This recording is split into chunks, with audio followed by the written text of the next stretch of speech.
said what? Okay, we'll come back to this. What's up, people? It's your girl, Adeola. So last week, Boko Haram attacked Dalori. This time, they actually burnt people alive. They burnt at least 80 people to death. I don't want to imagine what that was like, with people shouting for help, screaming for help as fire engulfs their skin, watching their own organs catch fire, until the pain became unbearable that they were actually praying for death. Children included. Yes, children were burnt to death. A whole family, newly married people, old people. In another country, this would be a national tragedy. Imagine 80 people burnt to death in America. 80 human beings. But not only that. 2 female suicide bombers attacked Chibok, the same village where the girls were kidnapped more than a year ago, and we still don't know where they are. A lot of people are thinking these girls may be part of the girls that were kidnapped. One of them detonated her bomb in a crowded market. Another one detonated her bomb at soldiers' checkpoint. 50 human beings died that day in Chibok. 49 others were injured. By injured, I mean some people lost their legs, some lost an arm, and so on and so forth. Now imagine my shock when I heard what Mr. President said. First of all, he said, having lost the war. He's referring to Boko Haram. Hold on. Does this sound to any of you out there that Boko Haram has lost the war? What is he saying? Having lost the war when they just killed about 100 of your citizens? And then he said they're so desperate to embarrass the government and the people that they have no qualms attacking isolated communities and markets. They're desperate to embarrass? Hey! About 100 human beings were killed, and you're saying the perpetrators were just trying to embarrass you? Wallah, he's starting to sound like Jonathan. No, don't beg me. He is starting to sound like Jonathan. Why making this about you or your government? Nobody is trying to embarrass you. These people are doing what they've done for years, which is to terrorize people. The last thing we want is the president with the attitude of, oh, they're just trying to embarrass my government. And no, they have not lost the war. People are still dying. Our girls are still out there. I say it all the time. If you're running out of ideas, if you need help, just let people know. You have no idea how many Nigerians will be willing to give their lives to help in order to overcome the Boko Haram menace in Nigeria. To me, statements like this is just looking for an excuse. It doesn't work. I admire and appreciate how his administration has been fighting corruption, especially finding out what happened to more than $2 billion that was supposed to be used to buy weapons for our soldiers a long time ago. I appreciate what he's doing about that. However, Mr. President's attitude towards Boko Haram has changed. Imagine if he said something like this during election. Imagine if Buhari during election said, oh, Boko Haram is just trying to embarrass Jonathan's government. Who would have voted for him? And let him take responsibility. And then to add insult upon injury, Mr. President was at the Ogun State anniversary. I was like, what? Are you kidding me? Wait, I'm still looking for a president that will shut everything down because Nigerians were killed by terrorists. Remember when Kenyan soldiers were killed recently? Look at the number of soldiers that were killed. And the whole country was mourning. When would we have a president like that in Nigeria? But you guys know I don't know much. Guess what? I'm just keeping it real. So did you guys watch the movie Ekiti State Part 2? Yes, Part 1 was last year when a soldier recorded how the rigging was planned and everybody got to hear that tip. Now Part 2 is the latest Nollywood movie produced by Channels TV. Boy, it was good. It was good. It's still playing in the theaters in case you missed it. It happened last week Sunday. Call it over, you have the trailer. Was the election rigged? Yes. The election in Ekiti? Yes. The 2014 governorship election? Yes, it was rigged systematically. How? We had a meeting that we asked for security and funds at Aso Rock, and we were given security and funds. So you were there? Yes, I was. By the way, that is the former secretary of PDP Ekiti chapter. Continue. We did an incursion into the Federal High Court so as to be able to swear him in. You participated in the incursion? Well, he came from Ghana and we did it. You participated in the No, incursion? I won't say that. But he monitored and we executed. You were there on that very day? Yes, I was there. It's a long story, my people. And the man said many things. First of all, I'm amazed at how much these people have no shame, okay? So he said many things. He said the former President Goodluck Jonathan gave them $35 million. Hey! To rig the election. $35 million. And then he said that they got the money from the office of the NSA. You know, that Suki Gate continues. He said they had a meeting with Mr. President Jonathan, at the villa at that time. That was where the rigging was strategized. It was just the CNC, Muazu, Fayoshe, the former NSA. President Jonathan agreed that, okay, I've heard all the reports saying that you are good, you can deliver. Okay, we will support you. That was the first meeting. Hey, thank you, my brother. Apparently, while we were enjoying the revelation of part 2, Fayose was not happy at all, In fact, I was surprised at how quiet he was on Twitter. Instead of him to watch and enjoy with the rest of us, the man lost his peace. Guess what he did? He sent his media aide, that is Eleke Olayinka, to go and defend him on live TV as they were interviewing Aluko. That one drove there. He busted into the studios of Channels TV. He was like, hold up. Who said what? Hey, Agbedo, I'm going to destroy this studio if you don't let me talk. Actually, that was an exaggeration, but he came in, you know, even though the politics show was over. Channels could not continue with their usual program until they let this man talk. So I thought that he would say, nah lie, the election was not rigged. Only for him to just attack the personality of Aluko. He said so many things. He said Aluko is an unstable man, he's a liar. I was sitting there like, Mr. Man, why can't you tell us what we don't know? Was the election rigged or not? The fact that Aluko was part of the rigging when everything was sweet. We know he came out either because Fayose betrayed him, like he said, or because he's afraid of EFCC coming after all of them, so he probably decided, hey, let me tashiri, let me say what happened so that EFCC will spare me. So I'm sitting there like, was the election rigged or not? He's angry because he was not made chief of staff. Any of these facts that he brought to the table? Which facts has he brought? For example, the funding that was provided. Is there any election in this country that you don't fund? With $35 million. It depends on the amount. Too much drama. More than a year ago, when the media was shouting that the election was rigged, nothing happened. Sahara released the audio of the rigging meeting, you know, where everything was planned and strategized. Nothing happened. Fayose said that was not his voice. All of them denied that's not their voices. So now one of the thieves is confessing. I stood beside Koli when he was doing that recording. I didn't know he was doing the recording because So you were in that meeting? Yeah, yes. You were in I the was meeting the one Koli was referring of the to. leaked audio? Yes. I'm not really amused by all that is going on until I see something done, something tangible. Last week I had Mr. President Buhari saying that the judiciary is hindering his fight against corruption. Again, if our judicial system is not fixed, don't be surprised if Fayose and all of them get away with this yet again. The one thing that baffles me though is that these people, they are not ashamed whatsoever for what they've done. Can't you tell? Like, I can't even believe this man will come to defend Fayose after hearing everything that had been said. So now I heard that Fayose is trying to get Aluko arrested through the magistrate in Ekiti. I'm like, that's an indication that the man is probably saying the truth. On another note, I heard that the government recovered $14 million in unpaid oil royalty from Jide Omokore's farm. Hey, $14 million from one person. You know, I've been hearing that the oil gate is much bigger than the Dasuki gate, but of course you didn't hear it from me. You guys don't know much. Guess what? I'm just keeping it real. Moving on to Uganda. Ugandan election is coming up February 18th. And guess what? Mr. President is running again. Yoweri Museveni has been there for 30 years, but he wants to run for his 5th time in office. And of course, people are tired of him. 30 years enough. Yeah, we need change. Everything we need change. Every person needs change. Museveni is tired. He's old man.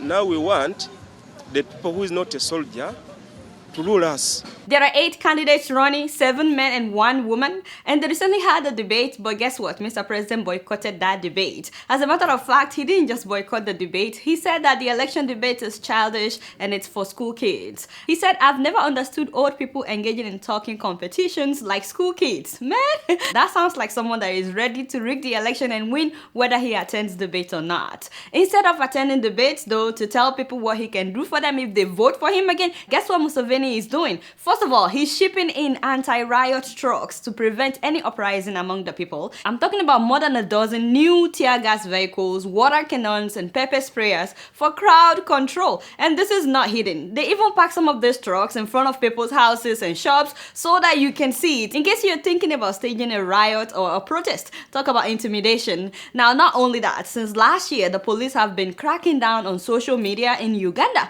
But now that election is coming, they said that they want to make sure that people are not using social media to turn groups against each other. So now they've stepped up their game. With the introduction of this new police unit, it's expected that social media offenders will be tracked down. I think for me that's a knee-jerk reaction. It's unhelpful, but also targets the opposition. So now they monitor people's social media handles and they're arresting people for posting whatever they think could cause an uprising. Uganda police have intensified a crackdown on social media critics, accusing them of abusing the cyberspace. Last week, 2 people were charged for allegedly spreading falsehoods through social media. Wow. Did I mention that the government recently closed down a privately owned radio station and Digito FM was closed down by the Ugandan Communication Commissions in January, a day after they aired an interview with an opposition presidential candidate named Amama Mbambazi. What a coincidence. And I remember telling you guys last year that they arrested opposition presidential candidates just to intimidate him and release him. At the same time, they've been cracking down on journalists big time. So it looks like it's going to be another interesting year in Uganda. What I always wonder though about people like Museveni is if they ever think of what they want people to remember them for when they are no longer in power. I wonder if they ever think of the fact that someday either you leave power voluntarily or not, power would leave you. Why must you die in power? Why prevent others from getting into power? I can't imagine that a 30-year-old Ugandan has never known any other president but Museveni. And speaking of youth, they comprise 75% of Uganda's population. Now guess what the unemployment rate among these youth is? The youth in Uganda are defined as those people below 30. The unemployment rate, according to the Uganda Bureau of Statistics, 2 years ago of the youth was 64%. However, the actual figure as of today stands at 83%. 83%. It's gotten so bad that young people formed the National Organization of the Unemployed. The group had set up camp at the business center to allegedly enlist educated but unemployed youths into the organization. Yes, and the police are constantly arresting them and harassing them. Police rounded them up. What have we done? The question is, what have we done? The police arrested them over unlawful assembly. Why are they using force? Which type of police force is this one? No, they are intentions, but it is not allowed. Yeah. Meanwhile, apart from being known for corruption, remember the time that he gave out $100,000 cash in a sack to a group of people that he was hoping would vote for him? Yeah. So apart from being known for corruption, he's also very known for this unemployment rate that he's not been able to tackle, and he's not letting somebody else come in to tackle this unemployment rate. 26-year-old women are still asking for money for sanitary pads from their parents. We still have 28-year-old men who ask for allowances from their parents. 30-year-old men asking their parents to marry them wives because they cannot afford to marry a wife. That is how real unemployment is. So that's the reality on ground. I will be sure to keep my eyes on the coming election in Uganda and keep you guys updated. Guess what? I'm just keeping it real. And moving on to Kenya, this is a story that has really inspired me. Hopefully it will inspire you as well. Ladies and gentlemen, meet the millionaire farmer in Kenya. That is Martha Otieno. Martha studied journalism in school like I did, so we're colleagues. For more than a year, she couldn't find a job. And she was living with a friend and getting money from her parents. And after some time, she was just tired of everything and she went back home. She joined a women's group that engaged in a variety of income-generating activities on a small scale. But being a younger woman among them, she was 28 at that time in 2013, she helped them to think about new ideas, new ways of making money, including farming.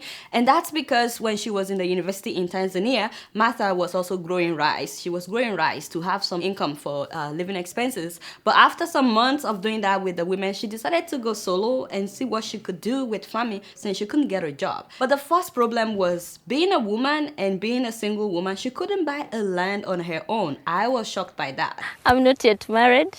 And with our culture, we're not supposed to get land from our parents. Through determination, Martha worked closely with farmers who would lease sections of their farm to her. She found her way around that, and then she invested all her savings, 40,000 shillings, in growing watermelon, thinking that she would be able to make about 300,000 shillings. Unfortunately though, 2 weeks to harvest, just 2 weeks to harvest, her farm was flooded by rain and she lost everything. The wonderful thing is that she didn't give up or let that stop her. She decided to try again. This time she looked for experienced farmers to get their advice, and she tried again, and that was it. She became successful. At the moment I have about 4 acres on watermelon. For 1 acre you get the right market for your produce. I normally sell them at between 300 and 350,000. Today, Martha specializes in fast manufacturing crops like watermelons, tomatoes, capsicums, as well as butternuts.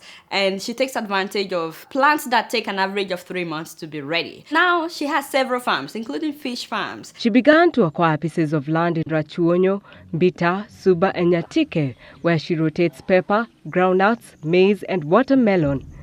She rears fish as well. And she makes millions of shillings every single month. Talk about that. So one thing that I love about her story is that someone wrote a comment to congratulate her, and then the person said, it's time we stop associating agriculture with the old and retired. I was like, he has a point. Who says you can make it through mechanized farming? My people, let Martha inspire you today. If you've been looking for a job for a long time, who knows? Farming may be a way out. It's not for everybody, but some people may need to think about farming. Congrats, my sister. We're so proud of you. Guess what? I'm just keeping it real. So before I read emails, I want you guys to see a little bit of Cape Verde.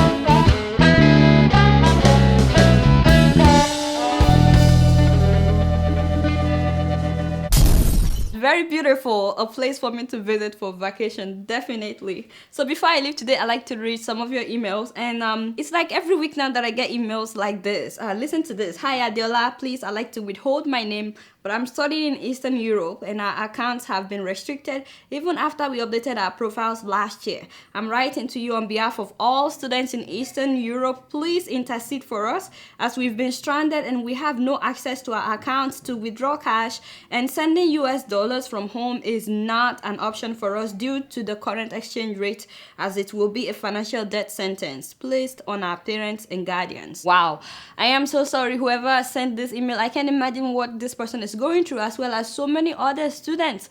I'm really hoping that the CBN can figure something out. Mr. President said during the media chat in December that they will look into this, but according to the students, they're still stranded. Imagine being away from home, thousands of miles from home, not having any money, not having anybody to run to. So if somebody is watching me from the central bank or any government official that can help these students, please help them.